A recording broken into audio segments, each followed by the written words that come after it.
Muy buenas noches. Esta noche, en una sesión de Diálogos al Café con Marcos Escudero, le vamos a tratar el tema de la calificación de riesgo país. Trataremos de escuchar las explicaciones inherentes al cómo se hace, para qué se hace y qué es lo que implica esta calificación, cuáles son los principales usuarios de estas calificaciones, qué implicaciones tiene para el país, y tendremos la participación de dos profesionales conocedores de esta temática. Estará el ingeniero Rodolfo del Castillo, que es ingeniero y MBA de la Universidad de Austin, Texas. Es actual presidente de AESA Rating, calificadora de riesgos social de Fitch Rating.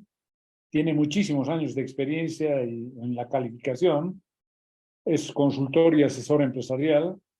Ha sido representante de la CAF en Bolivia y es director de varias empresas nacionales. Voy a empezar entonces a darle la palabra al ingeniero Rodolfo del Castillo. Por favor, ingeniero Castillo. Muchas gracias, Jorge. He preparado una pequeña presentación. Es una presentación relativamente básica, sencilla, para aquellos puntos que cubren lo que es una calificación de riesgo soberana, que se llama, ¿no? Las calificaciones que se da a los países. Porque lo principal de una calificación de riesgo es entender que es una evaluación prospectiva de la capacidad y voluntad de un gobierno soberano de honrar sus obligaciones financieras. O sea, básicamente, eso es lo que indica la calificación de riesgo. Es, por así decirlo, una especie de riesgo crediticio. O sea, cuál es la capacidad que tiene, en este caso, un país de cumplir con sus obligaciones en los términos pactados, ¿no?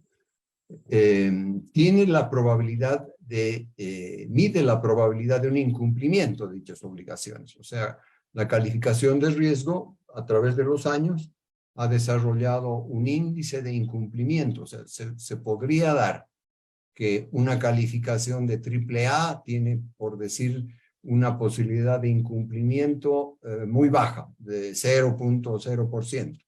Y una calificación de CCC podría tener una calificación de 80% de posibilidad de incumplimiento. Entonces, al final, es un indicador que puede traducirse en un porcentaje o en una probabilidad de incumplimiento. Ahora, es de interés para prestamistas, inversionistas, bancos, proveedores, o sea, todos los que están interesados en saber lo que puede significar esa calificación en el banco en que están invirtiendo o los inversionistas para saber qué tal grado de cobertura puede tener esa inversión que están haciendo.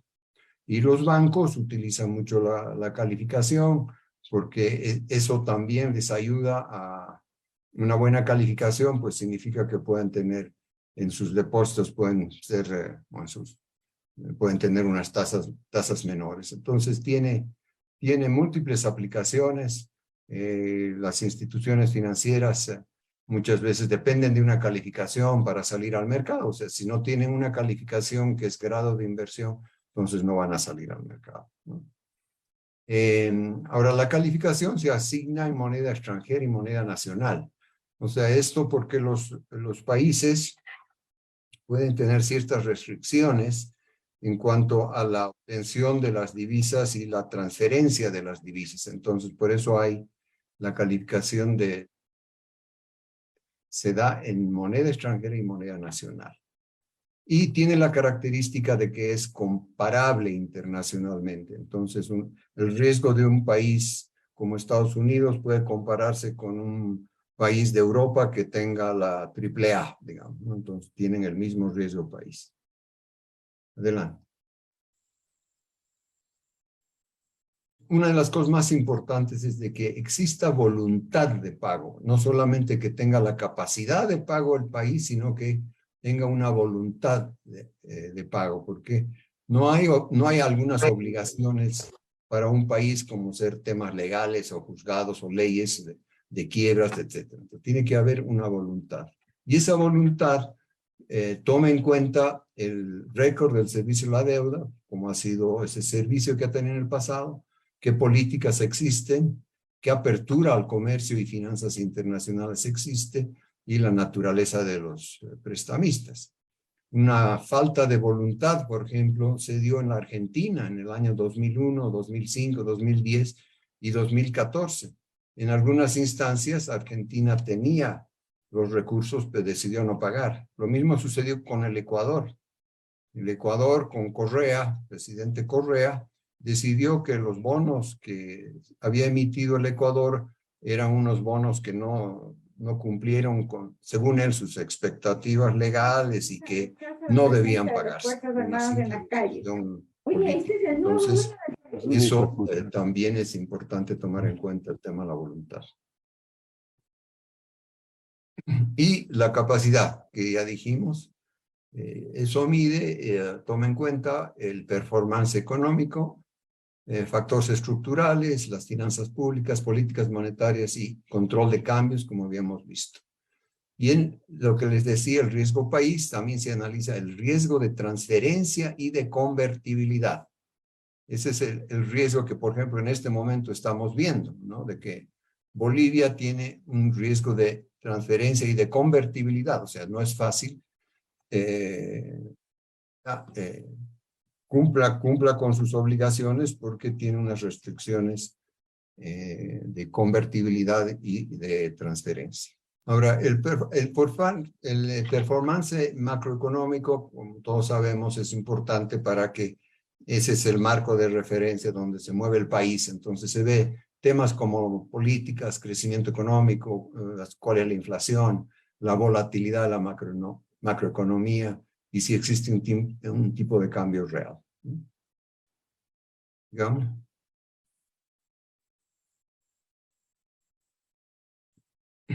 Ahora, como les mencioné en un principio, las calificaciones son comparables. Entonces, lo que hace Fitch es de que si la calificación es de B, como en este caso B-, entonces tiene que compararse con sus pares que son B-, ¿ya?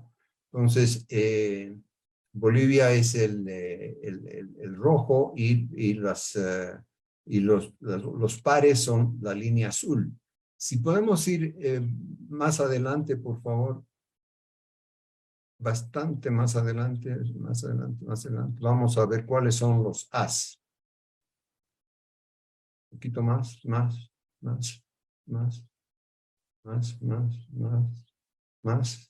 Ahí. Ahí tenemos, por ejemplo, que los Bs, que serían los pares de Bolivia, son Jamaica, Barbados, Ecuador y Nicaragua. Esos son los que nos estaríamos comparando. ¿Ya? Ok, entonces si podemos volver a lo anterior, por favor. Entonces se hace un análisis macroeconómico sobre cómo está Bolivia, digamos, en la cuenta corriente, o cómo está Bolivia con la deuda externa neta comparado con los otros países, ¿no? Entonces, sigamos, por favor. ¿Cuál es el crecimiento real del sector privado? Y los medidores de gobernabilidad, que son sumamente importantes, que toman en cuenta, o sea, la calificación no solamente toma en cuenta temas cualitativos, sino cualitativos y no solamente cuantitativos. Entonces aquí se mide lo que es la estabilidad política, la efectividad del gobierno, la gobernanza, el rol de corrupción, cuál es el tema de accountability y temas normativos y regulatorios. Y como vemos, si comparamos con las As, pues Bolivia está peor en algunos de estos indicadores que los otros As que hemos visto en la lista, ¿no? Temas de corrupción, temas de todos los temas de gobernabilidad. Pues vienen los factores estructurales que siempre se miden, PIB per cápita, índice de desarrollo humano, fortaleza institucional, cuáles son los riesgos políticos, características de la economía, clima del negocio, que es muy importante, sistema financiero y el récord del servicio de la deuda.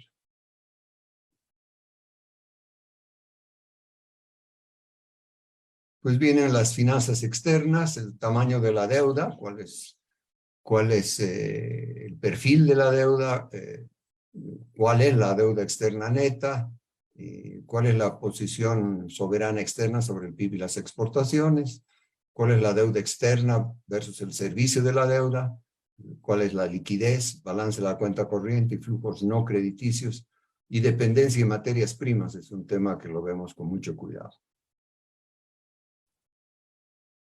Ahora, ya entrando a lo que es Bolivia, B-, estas son las principales características por las cuales se ha bajado la calificación. Primer término, tenemos lo que ya sabemos, que es la caída de reservas hasta afectar la credibilidad interna. Pérdida de acceso a financiamiento externo, como ustedes saben, en este momento los bonos de Bolivia están a 55 centavos por dólar. Entonces, ya hay un castigo muy fuerte en los bonos internacionales que tiene Bolivia en sus inversiones. De exportador a importador de combustibles, todos sabemos de que ahora importamos más combustibles que nuestras exportaciones. Presiones que tiene sus presiones en la balanza comercial. Salida de divisas no registradas, esto generalmente se muestra en las cuentas del Banco Central, esos errores y emisiones. Pues hay una resistencia a ajustes cambiarios y fiscales, es un poco lo que estamos viendo, que el gobierno no quiere hacer ajustes cambiarios, obviamente tiene sus razones. Riesgo de ajustes desordenados y políticas poco ortodoxas es lo que estamos viendo. En vez de afrontar la difícil situación financiera que tenemos, el gobierno está sacando unas medidas desordenadas y poco ortodoxas, inclusive que causan más daño que beneficio, ¿no? Hay el desequilibrio fiscal exagerado por subsidio a los combustibles. Ustedes saben, ya más de 8 años de déficit fiscal. Y ahora, y eso está causado básicamente por subsidio a los combustibles. Hay una proyección de crecimiento a la baja. Todos sabemos de que el gobierno ha planteado 4.9 de crecimiento este año, pero los organismos internacionales, entre ellos Fitch, habla de que no sé si se podrá llegar ni siquiera a 3%. Y riesgos políticos constantes que también los estamos viendo. Entonces, todos estos factores combinados hacen de que la calificación de Bolivia haya bajado a B- con tendencia negativa, o sea que no solamente que el riesgo ha aumentado, sino de que la posibilidad de que la situación empeore está también reflejada en esa tendencia negativa.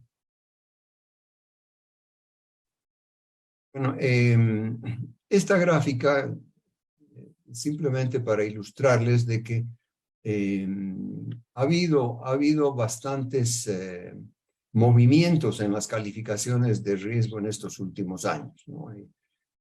Por el tema de la pandemia, han habido muchas bajas de calificaciones.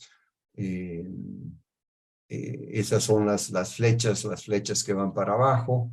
En algunos casos ha habido algunas subidas de calificaciones. Entonces era para darles una idea de que el tema de las calificaciones es una cosa que es muy activa, que está cambiando y ajustándose permanentemente. Y este es otro cuadro que también, ya desde un punto de vista numérico,